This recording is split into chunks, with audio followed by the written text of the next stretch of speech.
Before we start this topic, this video is for educational use only. Our instructor, Mr. Adonis, allowing to use this as an educational material. Global demography examines population like trades, um, birth, birth rate, and also date rate, and migration as developed. Our population growth changes explained by the demographic transition theory.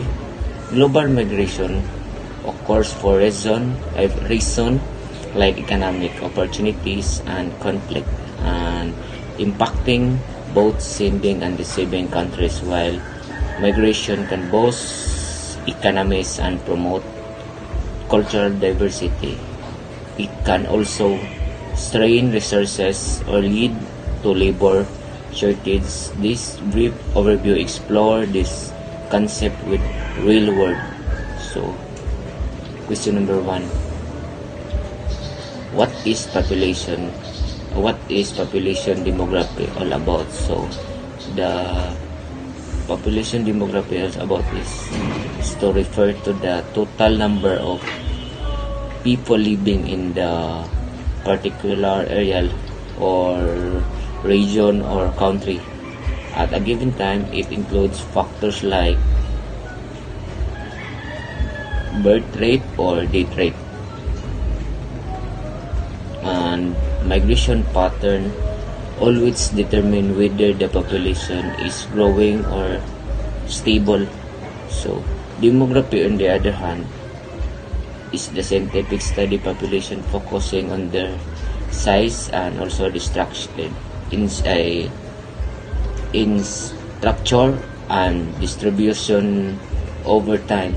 It involves statistical analysis of population, including the fertility rates and mortality rates and distribution and migration trends. Demography helps government and also business and also the researchers to understand how population evolve and the social, economic, and political consequences or population changes.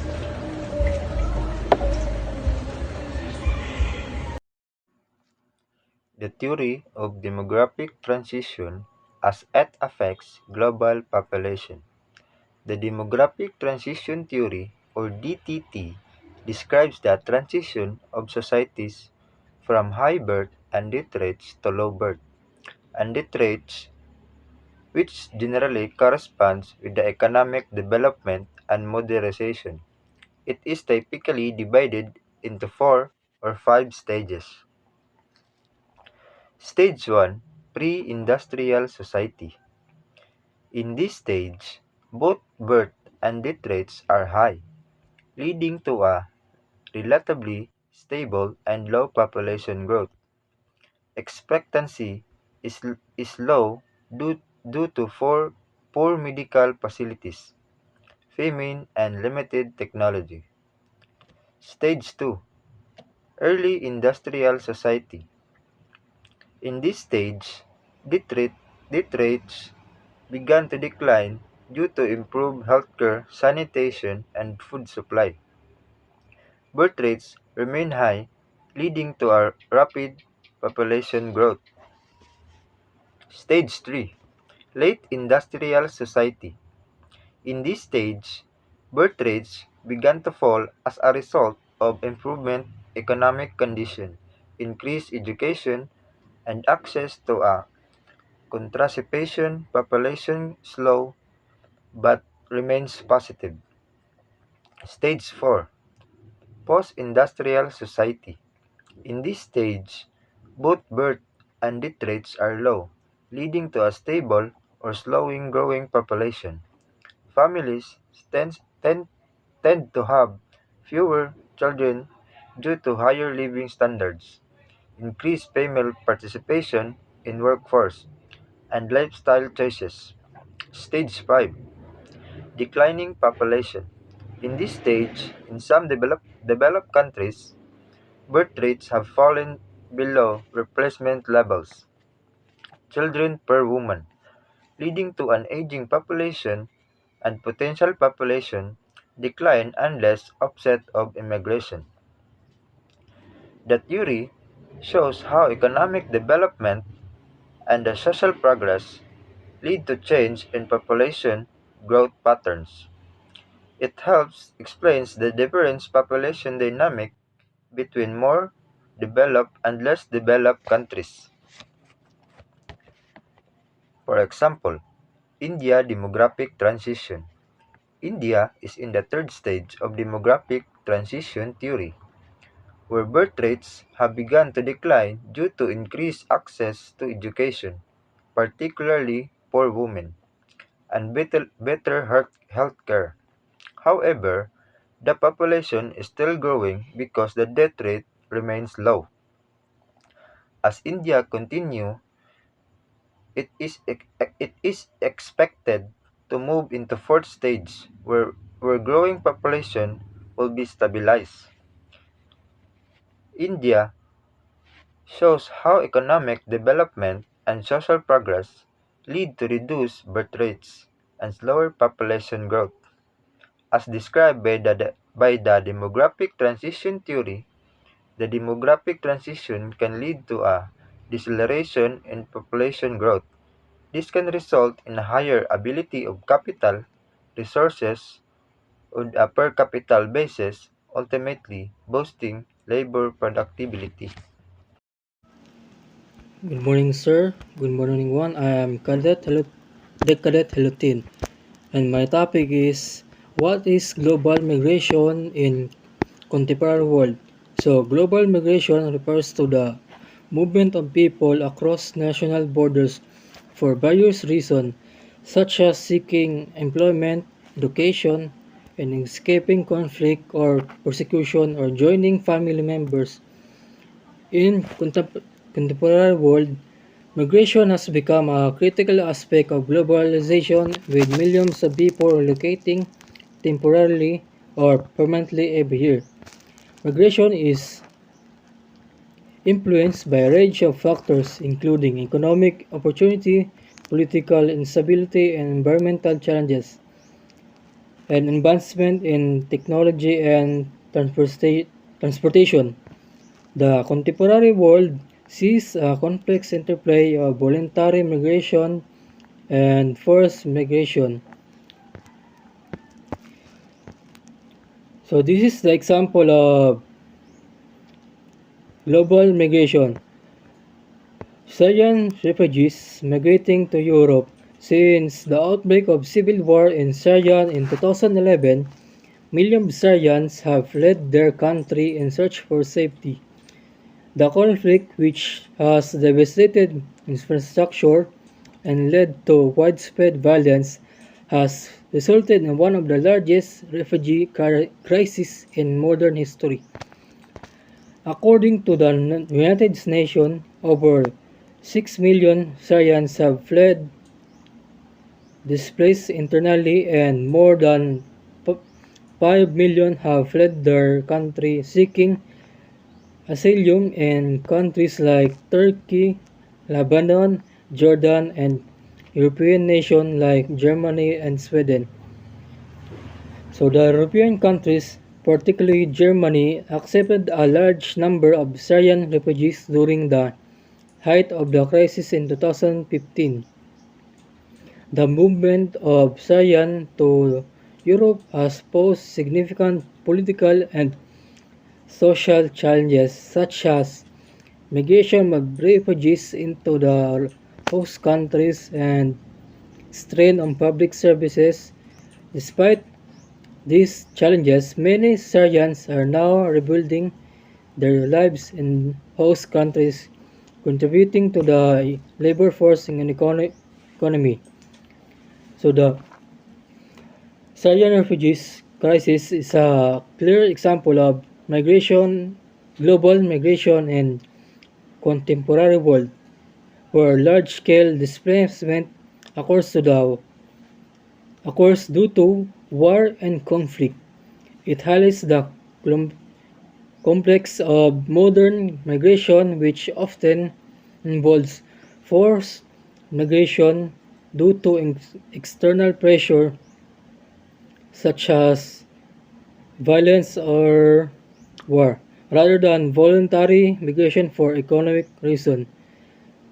This also shows how global migration has social, politic, widespread social, political, and economic impact on both countries that re- that refugees live in the countries that take them in. So, good morning everyone. I am Decadet John Renyo Lubitanya.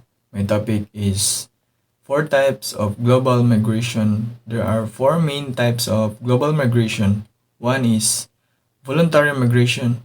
This is when the individual more or their own free will, usually economic opportunities, education, or to improve their quality of life. For example, people migrating for better jobs prospect in different country. Example of voluntary migration, Mexican migrants moving to the US. Many Mexican citizens migrate to US voluntarily for better jobs opportunity and higher wages, especially in sector like agriculture and constructions. This is an example of voluntary migration driven by economic factors when individuals choose to move for improved living conditions. 2. Focused migration. This occurs when individuals are more compelled to move due to circumstances beyond their control, such as war, persecution, or natural disaster. Refugees and asylum seekers fall under all categories. For example, forced migration, Rohingya refugees fleeing Myanmar. The Rohingya people have been forced to flee Myanmar due to ethnic persecution and violence seeking asylum in Bangladesh and other countries. This is an example of forced migration where individuals have no choice but to leave their home countries to escape violence or persecution. 3. Internal migration. This refers to people moving within the country, often from rural, urban areas in search of better opportunities. It does not involve crossing international borders but has significant democratic and economic implication. Example of internal migration, urbanization in Brazil. In Brazil, many people migrate internally from rural areas to urban centers like Sao Paulo and Rio de Janeiro in search of better jobs opportunity. This is an example of internal migration where the people move within their own countries, often from rural to urban areas. And lastly, 4. International migration. This involves the movement of individuals across international borders either temporarily or permanently. International migrants include labor migrants, family reunification migrants, or refugees. Example for international migration in Indian workers in the Gulf states. Many Indian workers migrate to Gulf countries like the UAE and Saudi Arabia of temporary employment in construction, hospitality, and other industries. This is an example of international migration where the people move across borders to work in another country. And that's all. Thank you. Why is there global migration? There are various push and pull factors that drive global migration. Economic factors. Pull factors. People migrate to countries with better job opportunities, higher wages, and improved living conditions. Push factors. Poor economic condition, unemployment, or poverty in home country push people to seek better opportunity elsewhere. Political factors. Migration can be caused by political instability, persecution, or war. People may flee their countries due to oppressive government, conflict, or fear for their safety, and, refugees of asylum seeker. social factors. Family reunification is a significant driver of migration, where individuals move to join relatives in other countries. Better access to education and healthcare also encourage migration. Environmental factors. Climate change, natural disaster, and environmental degradation can push people to migrate to safer areas. Technological and globalization factors. Achievements is transportation and communication technologies make it easier for people to move globally. Globalization has connected labor markets, creating demand for international workers. Example, economic migration from Eastern Europe to Western Europe. Many citizens of Eastern European countries such as Poland and Romania migrate to Western European countries like the UK and Germany after the European Union expanded in 2004. They were motivated by better wages and job opportunities in Western Europe. Explanation. This is an example of economic migration where people move to improve their financial situation and living standard, a key reason for global migration. Advantages and disadvantages of sending countries. So one of the example of sending country is the Philippines. The Philippines is one of the largest labor exporting countries in the world. Millions of Filipinos work abroad, especially in countries in the Middle East, Europe, and North America. OFWs often send a significant portion of their earnings back home in the form of remittances, which make up a substantial part of the Philippine economy. These OFWs often take jobs in various sectors, including healthcare, construction, hospitality, and domestic work.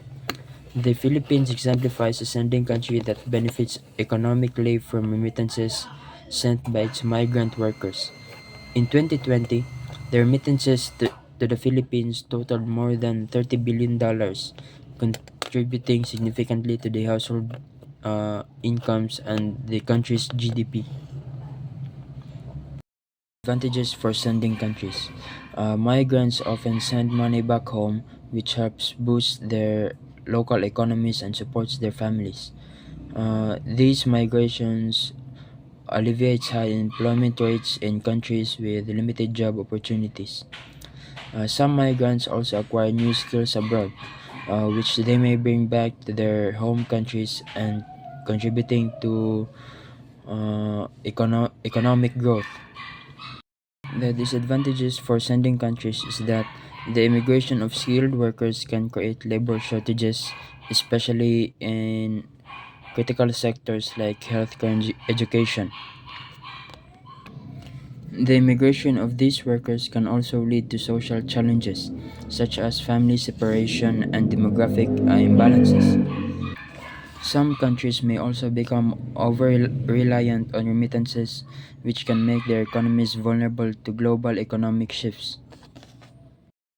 Advantages for receiving countries. Labor supply. Migrants often fill essential roles, particularly in industries where there is a labor shortage. Example, agriculture, healthcare, and construction. Next is cultural diversity. Migration enriches the cultural fabric of societies, promoting diversity and innovation. Next is economic growth. Migrants contribute to the economy by working, paying taxes, and spending money in their host country. Then the disadvantages for receiving countries. Social and political tensions. The influx of migrants can sometimes create social tensions, especially if the host population feels that migrants are taking jobs or overburdening public services. Pressure on infrastructure. Increased migration can strain a country's infrastructure, such as housing, healthcare, and education systems. Integration challenges. Integrating migrants into society, especially when there are language barrier or cultural difference, can be challenging for both the migrants and the best country. Example, for a receiving country like Canada's immigration policies, Canada has been long a popular destination for migrants due to its strong economy, high quality of life, and liberal immigration policies. In recent decades, Canada has been actively encouraged immigration to counterbalance its aging population and declining birth rate. The country attracts skilled worker entrepreneurs and students through its immigration programs, such as the Express Entry System and Provincial Nominee Programs. Next is the advantages economic growth immigrants contribute to Canada's economy by filling labor shortage, especially in sectors with demand like healthcare and technology. This boosts productivity and helps sustain economic growth, diversity, and innovation. Canada's multicultural society benefits from the diverse perspectives and experience that immigrants bring. This diversity fosters innovation and creativity, as new ideas and cultural exchanges often lead to advancement in various fields, addressing population decline. Canada's immigration policy helps offset the negative effects of an aging population. By welcoming younger migrants, the country can maintain a healthy balance in its workforce and reduce the economic burden on social services like pension and healthcare. The disadvantage: pressure on public services. A large influx of immigrants can strain public and service such as healthcare, education, and housing. Canada has experienced challenges in ensuring that there is no enough affordable housing and access to healthcare for both newcomers and existing residents. Next is cultural integration. While diversity is often seen as a strength, integrating large numbers of immigrants can pose social challenges. Language barriers, cultural differences, and potential discrimination may slow the process of integration, leading to social tensions in some communities. Job competition. In certain sectors, there can be increased competition for jobs between immigrants and native born citizens, which can lead to tensions or resentment, particularly during periods of economic downturn. Explanation: Canada's immigration policies illustrate how a receiving country can benefit economically and socially from global migration. However, it also shows the challenges that come with managing a large influx of migrants, including pressures on infrastructure and public services.